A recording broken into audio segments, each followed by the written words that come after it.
Hey everybody, welcome to 2024 and the first official episode of Golf News RI, the podcast with Joe Calabro.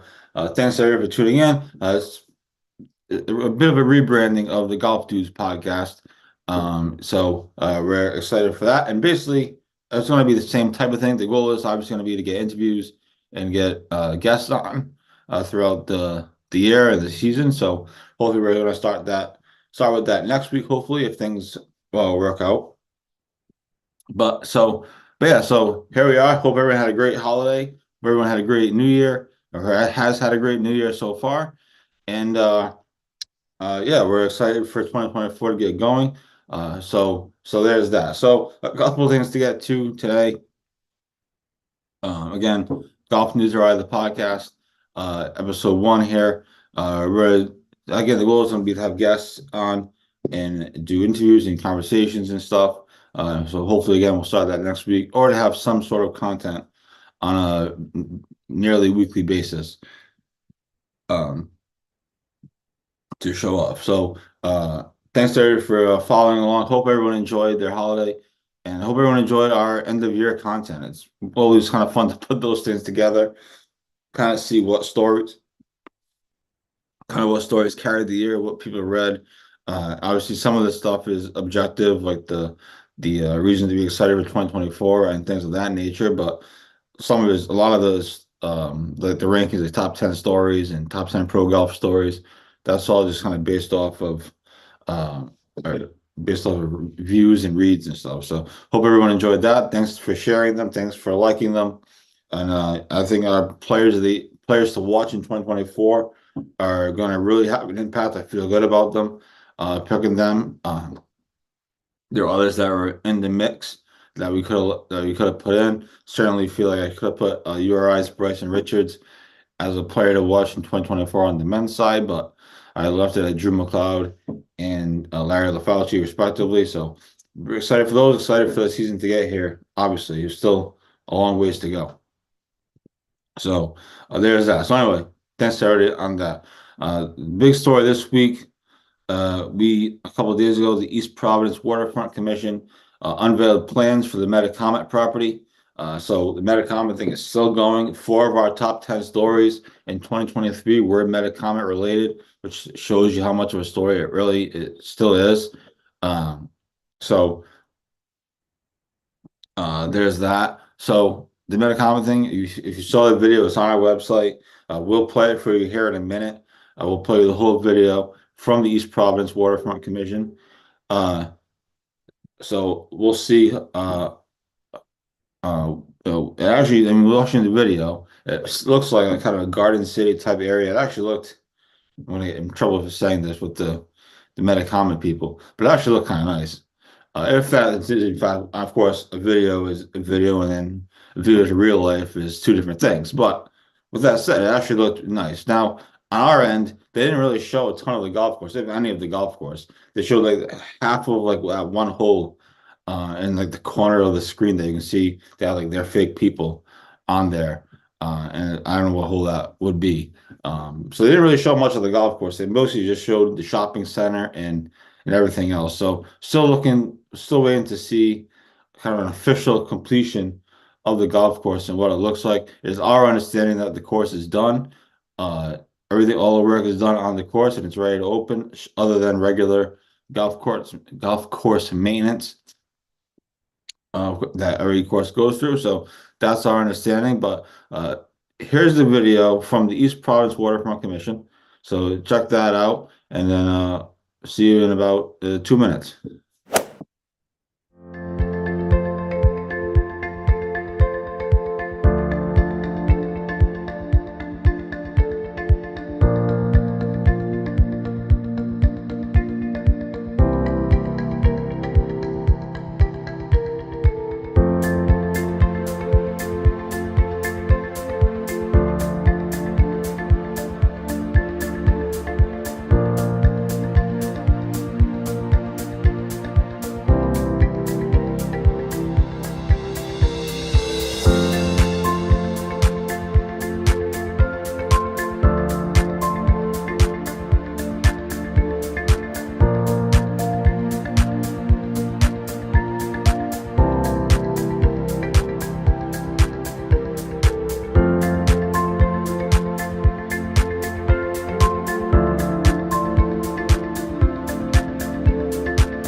welcome back to Golf News RI, the podcast.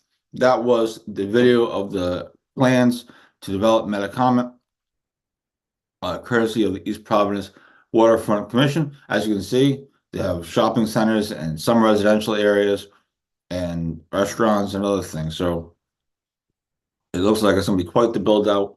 They give you this data in the video of what it all is. So it will be interesting to see how much of that actually happens, or when it happens, or whatever the case may be. Again, I was they didn't show any of the golf course, so that's, I guess they're keeping that under wraps for now. But I think GolfNewsRI's understanding is that the course is done and it's pretty much ready to open, other than just regular maintenance. So that's where we are. The other big story, of course, the PGA Tour season starts today, and the Century Tournament of Champions down in Hawaii. Interesting, fascinating time in golf. Rory McIlroy came out the other day and talked about how, he was too hard on LIV, and now he's kind of accepting it as part of the sport. And it seems to, and Phil Mickelson tweeted about his comments, about Rory's comments, saying that to not pile on and that we have to put the kind of the hostilities aside, type of thing. So there's still no agreement between the PGA Tour and the PIF. The deadline was supposed to be at the end of 2023. But as many of you know, that deadline was extended. So there's still negotiations. The PGA Tour is still negotiating with groups like the Fenway Sports Group and others for extra funding or whatever it may be. So we're still waiting on results of that and to figure out what the golf season is going to look like on the professional side of things. So still no word on the street there, but it seems like players are starting to kind of realize that LIV is here to stay, and this agreement, one way or the other, has to get done for the betterment of the sport and really for the betterment of the PGA Tour, because they, as it has been reported, they need kind of the money and the finances to have host events, and they have sponsors dropping out. They've had that, I think, 2 sponsors, right, drop out at the end of 2023. So that's going to be the big underlying story of the year until this agreement gets done. It'll be interesting to see how much coverage it gets down at the tournament in Maui, or how much it's talked about anyway.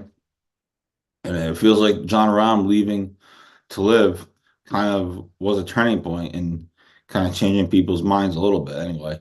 So that's what's going on in pro golf.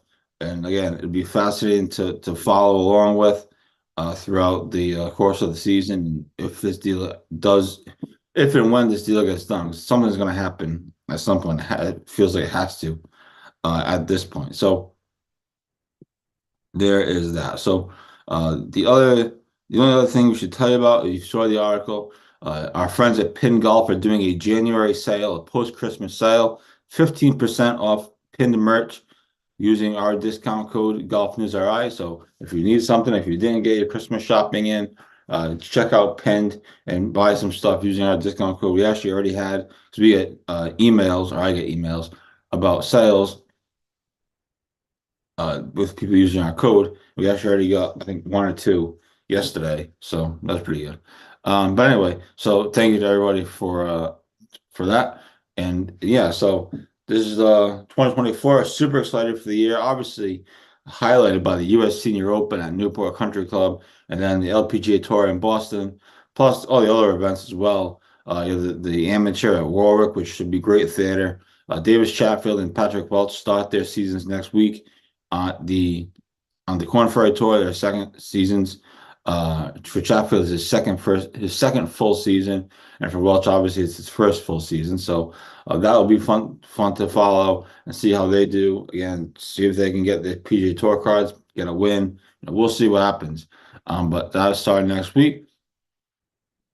So we'll obviously have coverage of that as well. So yeah, so Golf News Rider podcast episode 1 is in the books. Again, the purpose of this is hopefully to get interviews on every show or some sort of content for every show, and then build it out from there. We also have some other things in the works potentially, podcast wise and content wise. So we will keep you posted on all of that. But thank you so much to everybody for all your continued support of GolfNewsRI.com.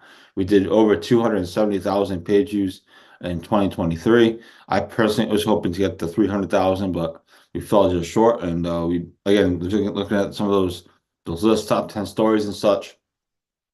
We did some great journalism, some great reporting, and some great stories. So again, thank you so much to everybody. Really appreciate it. And we will talk to you next week on Golf News RI, the podcast. I'm Joe Calabro. Hope everyone has a great rest of your day, rest of your week, and we'll talk to you all weekend long, of course, on golfnewsri.com.